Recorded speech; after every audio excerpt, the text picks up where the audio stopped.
Well, I was invited here to talk about this because I've talked about it so many times. I've been here so many times to the legislature. I remember the first time I came up, I think it was, I understand civics, but, I didn't understand what these certain days meant. I came here whenever everybody seemed to be running like around with chickens with their head cut off. I couldn't tell where anything was going on. We'd meet somebody in the hallway and they'd say, "This is Dr. Singleton, can you talk to you real quick?" And they would walk by me and they go, "Not right now." I was like, "Okay, fine." And then I'd find somebody else, anybody that would talk to me, and I would say, these certificate of need laws, I would talk as fast as I could, I'm going to do it. And so, and I ended up talking to maybe 4 or 5 people that day and trying to get my point across. And I began to realize I need to do this a lot more often because I'm not getting through to anybody. But basically, that's how I met Catherine Restrepo, and we started talking about certificate of need. And we talked a lot because it's a bewildering area. The first thing I wanted to talk about was, what are these laws? What is a certificate of need law? They're really a combination of many laws, and they're just a bundle of regulations. They were born in the 1964 time zone in New York City. Because, Manhattan is a tiny little place, and there's only so much land, so they thought, we have all these entrepreneurs buying up all these medical equipment and trying to open all these hospitals, and we don't have room for them. So they did this kind of experiment, making these laws, making certificate of need laws so you wouldn't have duplication of services. And it worked okay. So the federal government thought, hey, let's do this to the whole country. They didn't really ask anybody. They just said, this is what we'll do. And they said, to make this happen, we'll just tell hospitals that we're going to give them large subsidies if they will accept CON laws.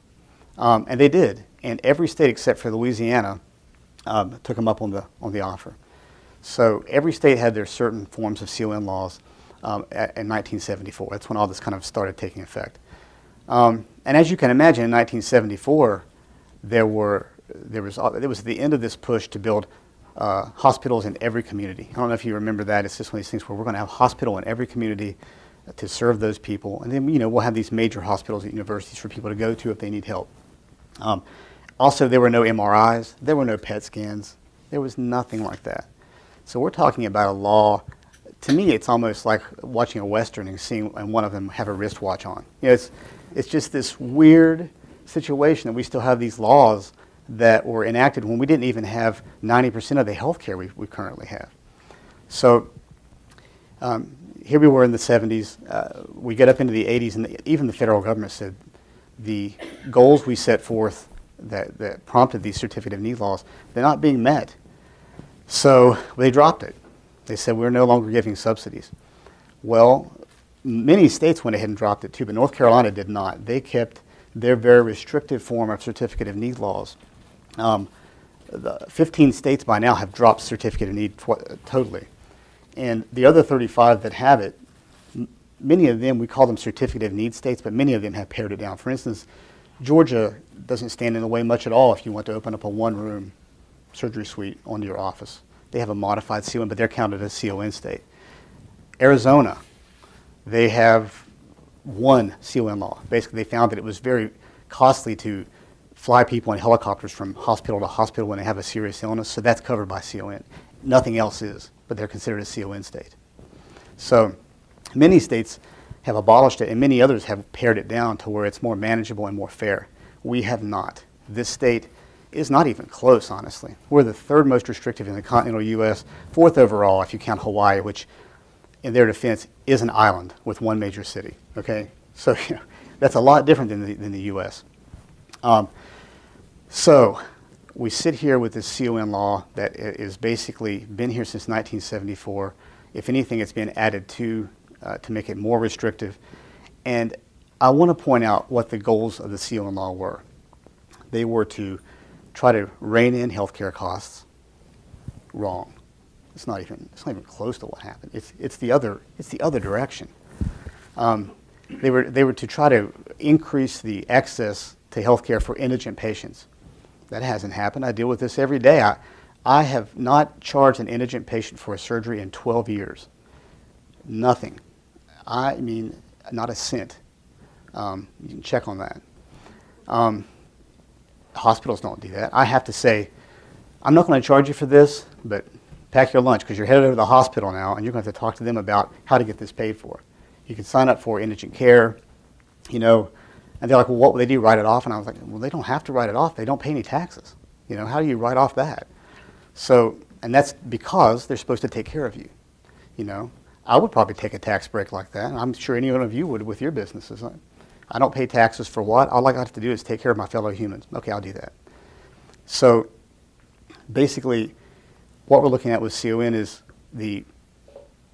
when folks come into my office and they want to have surgery, they always ask me, why do you not have a surgery suite in your office? I don't understand why we have to go do a 5-minute surgery in the hospital.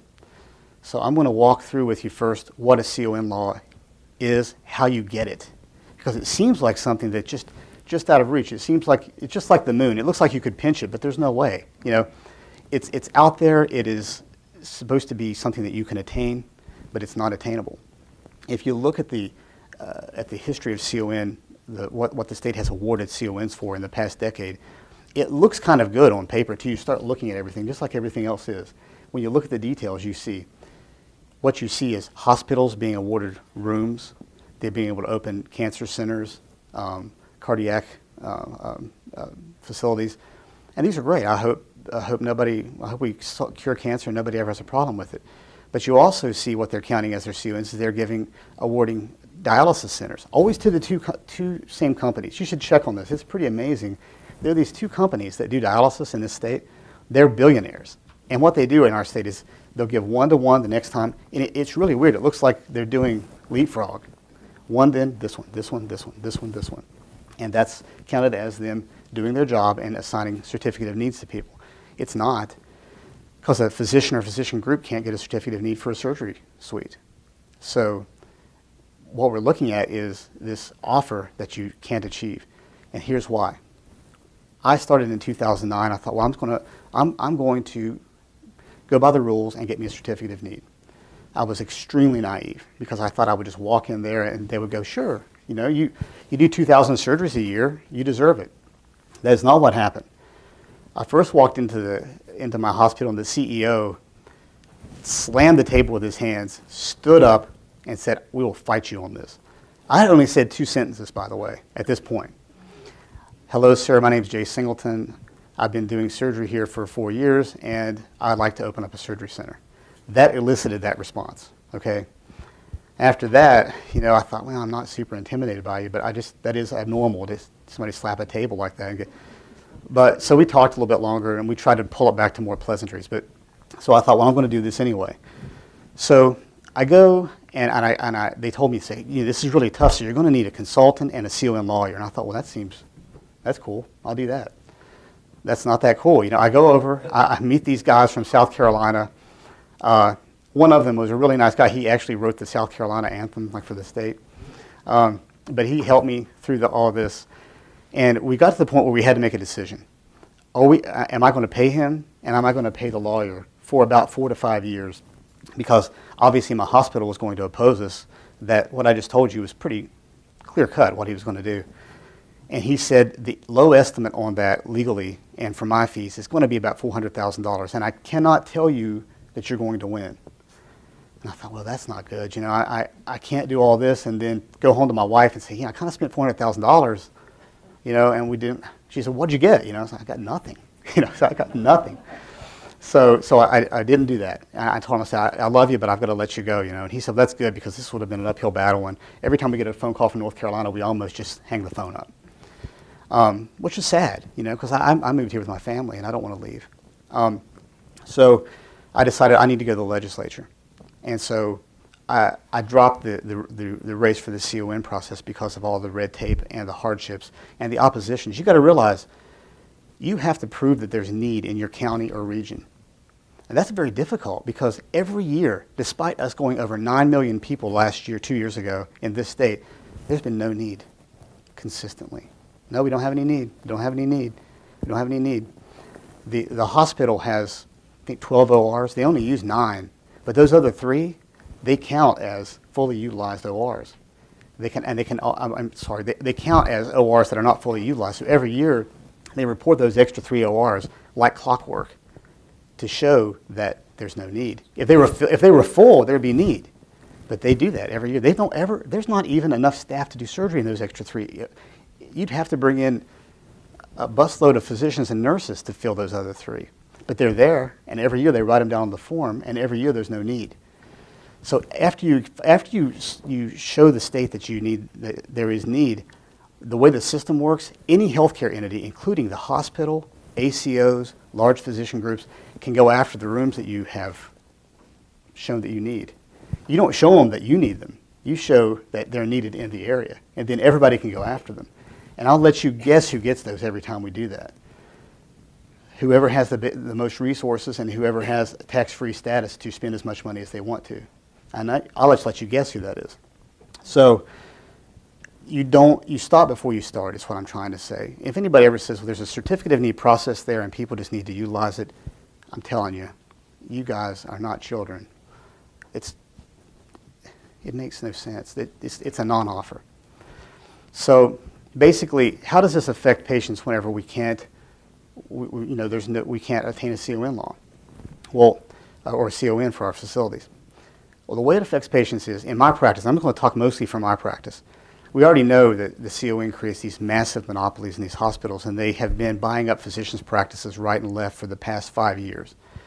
Now, a lot of that came from the fact that when you went to their office, because they considered that their facility, they could double charge you, which thankfully Medicare took out of the picture. If you've ever looked at your medical bills before, it used to be, even a few years ago, if you went to a doctor's office that was owned by a hospital, you paid the doctor and then you paid a facility fee to the hospital because they considered that their facility. And that's what made them buy all these doctor's offices. But anyway, they have them now. And so, they have been able to push doctors around and allocate them to different areas. In my area, they decided our hospital system is extremely powerful, and because they're the only hospital system. And they're in the Goldilocks zone. They don't have to take all these patients who have had all these traumas with no insurance. They can ship them over to Biden in Greenville, and they don't have to spend as much money with these ER visits and things like that. They can always move patients from place to place. So they kind of cherry pick, and they become extremely successful at that. They have a lot of money. So basically, in our area, the 2 most well-known cancer doctors that are there, they had to leave and join the hospital because our hospital partnered with UNC and basically told them, you come with us or we'll bury your practice. So this is the first way that CON laws indirectly affect us as physicians.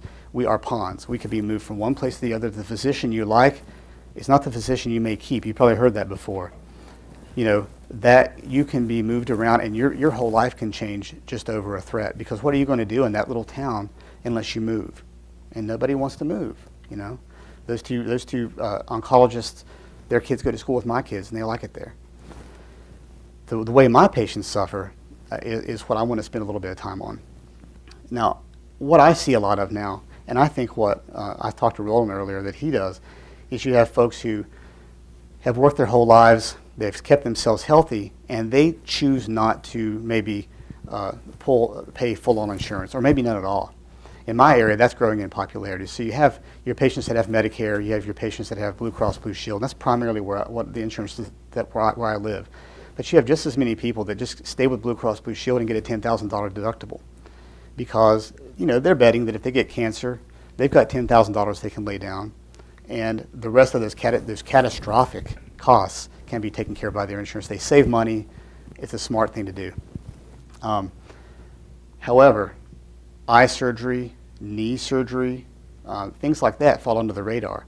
They're generally, anywhere from $5,000 to $30,000, which is going to be a big chunk. You're either going to wipe out your deductible or you're going to pay for the whole surgery yourself. Now, this is where it gets kind of murky. Whenever a surgeon does surgery, a surgeon gets paid a surgeon's fee, and the hospital gets paid what's called a facility fee. You guys probably already know all this, but I'm going into it with you.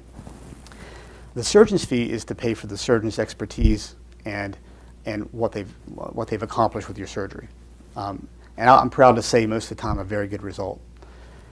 The facility fee is there to cover the expense, the overhead of the surgery. Cataract surgery, for being a 5-minute surgery, has a pretty big facility fee, $700–800, considering it's 5 minutes and I'm done. but you have a lot of things that you throw away, a lot of things that you use for the surgery. You use a lens that you put back in the eye, and that costs money. So just to give you an idea, because some people say, why get a certificate of need, Dr. Singleton? You just pay, you get paid, don't you? You can just run the surgery center. Here's the reason. I get paid $580 for a cataract surgery. I incur $700 in overhead every time I do a cataract surgery. Anybody can tell where that's going to end up with me after a year's time. I'm going to be way in the hole. And that's why we push for these CON laws to go away, because there is no way to run a business that way. And by the way, I'm paying taxes. I paid 41% taxes considering everything I did overall last year. This is not tax-free. I don't have this cushion whenever I'm doing my day-to-day business. And so, it's very difficult to run a business in that way. So you're looking for this, you get your surgeon fee and everybody gets that, but the facility fee is what you need to run your business. The facility fee is linked in this state to a CON. You have to have a certificate of need to collect the facility fee. And that's where the rub is. That's where it gets you. Because the facility fee, the hospitals can make up any number they want for this fee. You can't even you're not even allowed to look at it, very honestly. I mean, I've never seen it. You can ask over the phone and some nice hospitals will tell you, but they don't have to. And what they do is, let's say you have 6 or 7 different insurances and each one of them pay different. It's easy. They just find the one that pays the most, and that's where they set their price about $1,000 above that. That ensures that they don't miss any insurers, from the lowest paying all the way to the top. The problem is, by law, if you don't have any insurance or you're underinsured, you have to pay that fee. You don't get any breaks. Medicare does. Medicare can go, that's a nice suggestion, but I'm only paying you $2,000. And they have to go, okay. But now a general person who's underinsured or uninsured, they have to pay that fee, which in my hospital, I just checked, is $6,000 for a 5-minute surgery. Now, that is a lot of money. Now, of course, Medicare, again, can go in and go, look, we're Medicare. The allowable charge for that is $1,800 to $2,200, and that's what you're getting paid. The private insurances, because they're under a little bit more of the hospital's thumbs on their back a little bit more, they usually pay $3,000, $3,500, $4,000. But the horrible thing is, if you're not a part of these billion-dollar organizations like Medicare or private insurance, you actually get charged the most. You would get charged $6,000 per eye at my hospital. And it doesn't vary much. I mean, any hospital you go to. I got priced for cataract surgery here, and the surgeons had said $800. And by that time we got done with all the Rex charges that we used, they wound up being close to $8,000. Because I was going to pay for it myself, and I said $1,600 I'll pay, $16,000 I don't think so. No, I mean, and I'm well aware of where I sit on the food chain of doctors. It's just a cataract surgery. My wife reminds me of that all the time. She says, "You're just an eye doctor, Jay." I was like, "Yeah, I know." So it's not like I'm saving anybody's life, which I would think that was $16,000 worth of work, but not for this. So, this is where the rub is. This is where the rubber meets the road on certificate of need. The facility fee, which you cannot collect without the certificate of need, and the surgeon fee, which anybody can collect. Now here's the second part of it. Hospitals have been in this for a long time. They have a very good lobbying group. They have convinced the Medicare even, and the insurance companies that they lose too much through the ERs, so they are allowed to charge a higher facility fee. So, for instance, I'll speak to what I know and then other things I've read. A cataract surgery facility fee, if you're a private doctor that owns your surgery center, you get $900 for facility fee from Medicare. If a hospital owns even a small percentage of that, or of course the whole surgery center, you get paid $2,200 by Medicare. It's even crazier if you're looking at Blue Cross Blue Shield. It's more like, $1,600 for a private physician and $4,000, $4,500, $5,000 for the same procedure in a hospital. An ACL repair, which is of course an arthroscopic surgery whenever you blow your ACL tendon in your knee, on average in a private center is $10,000 facility fee. Hospitals on average $30,000 to have an arthroscopic surgery of your knee. 3 times the amount, the facility fee. And what is our state doing? It's routing almost every patient into these higher cost areas. They're doing it, and the way they're doing it is with the tool called Certificate of Need laws. When I first heard this, I thought, that can't be right. I mean, this guy's crazy talking about this. But the more you look into it, it's right. It's brandished right in front of your face. I call it kind of a John Gotti type behavior, where it's just right in front of your face, all day, every day, non-apologetic. So I encourage you to read further on it. You'll see that what I said is the complete truth. So that's how it affects my patients. Now, I have plenty of Medicare patients who want to have laser cataract surgery. This is my personal story. Whenever they have laser cataract surgery, what you do is you make incisions in the cornea to try to rid a patient of astigmatism. You break the cataract up with a laser beam, so it's easier to remove, and you take the cap of the lens off with a laser, which decreases the complication rate of that running off to the side and the lens dropping back in the eye. So it's a good procedure. That laser cost me $400,000. It's not paid off. $40,000 a year maintenance fee, and every time I push the button, it's $300. So the patient pays $1,250 for that procedure to try to keep that normal. If you're wondering, I did ask the hospital to, not even to buy it, just to let me set it in their operating room. No. So I had no other choice but to use it in my surgery center and then do that part of the procedure, and then the patient has to get up off of that, get it with their family member, drive a half a mile to the hospital, and I finish the surgery there. I take the little lens fragments out and put a lens in, only because of a CON law. Because if I finished it in my office, there'd be no facility fee, I'd go under. If I have them drive over there, at least there's a facility fee that covers the expense of the surgery. So I just go, take that out, put a lens in, and go, you're done. Of course, everybody's like, that's amazing, because they think the surgery was just, it really is a combination of those two procedures. In states without CON, like, Indiana, Texas, Pennsylvania, just the list goes on and on. You just do the laser part, and you just rotate them over to the other machine, and you take the fragments out and put the lens in, which you have storage in your office, and it's over. But I can't do that because there is no way to get to pay my overhead if I do that. And the other thing I hear from the legislators too is they're like, well, you're just trying to enrich yourself. It's like, no, I'm not. What I really want is better patient care, more affordability, and to retain the autonomy that I thought I would have as I did 10 years of medical school and residency training after undergrad. And I wasn't expecting the rules to change while I was in school.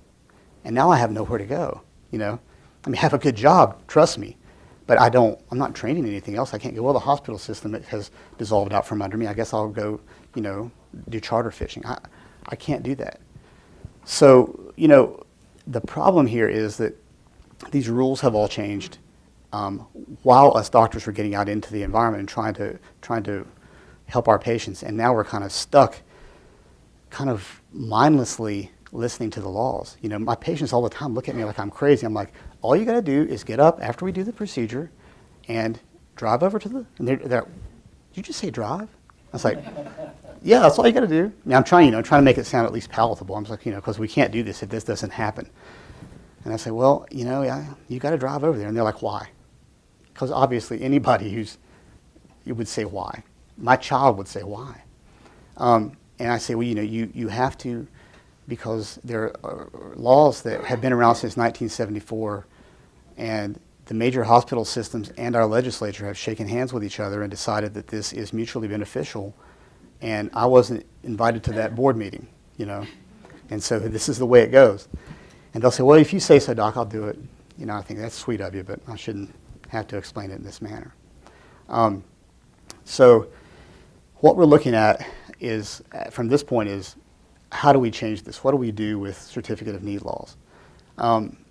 First of all, obviously, you talk to your, every time we want to change something, everybody always says, talk to your congressman, talk to your representatives. And I do that. And I'm lucky in my county to have Michael Speciale and Norman Sanderson, who have actually written laws for me. And this is going up basically against the very powerful hospital system where they live and work. So this takes a certain amount of guts to do this for me, because I'm not the hospital.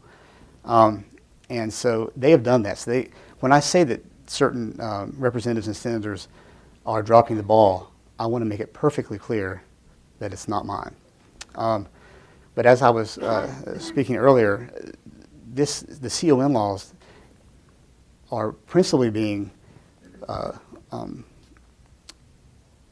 governed over by a very small number of representatives. That's our problem.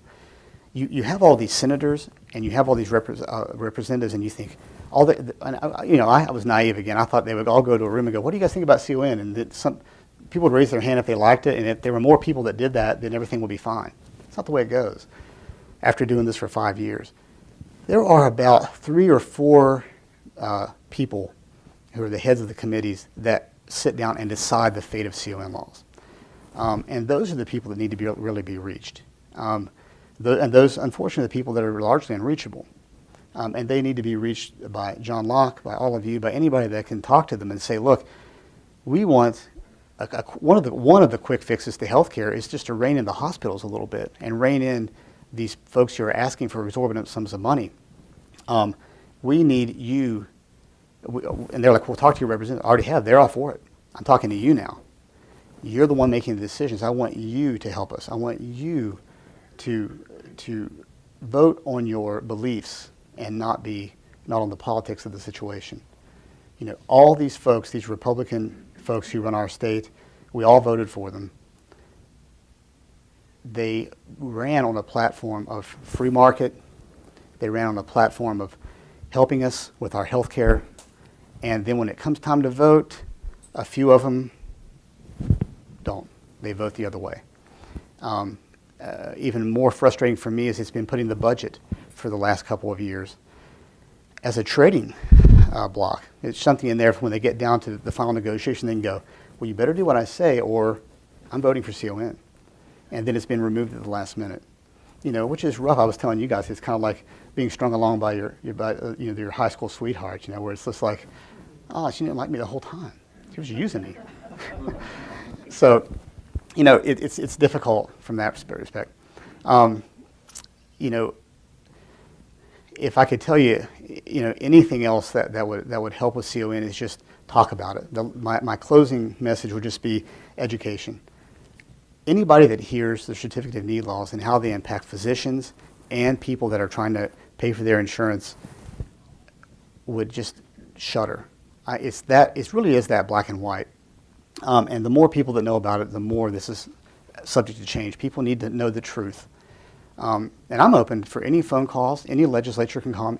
Any hospital association member can call me. My opening question, of course, will be how many surgeries have you done? It'll be 0.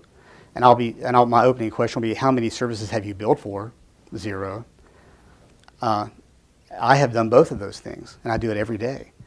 But I'll talk to them, and I'll tell them what I just told you tonight. And everything I've told you, I'm pretty earnest about. I've been doing this for years, and it's true. So try to educate your legislators if you could. Talk amongst each other, and do the best you can. I'm going to be trying. I think we're going to repeal CON within the next 5 years. So I appreciate all of your attention. I know this is a very boring topic for everybody except for me. It really is. But if you have any questions, please ask, because there have got to be a few after that kind of a presentation. So.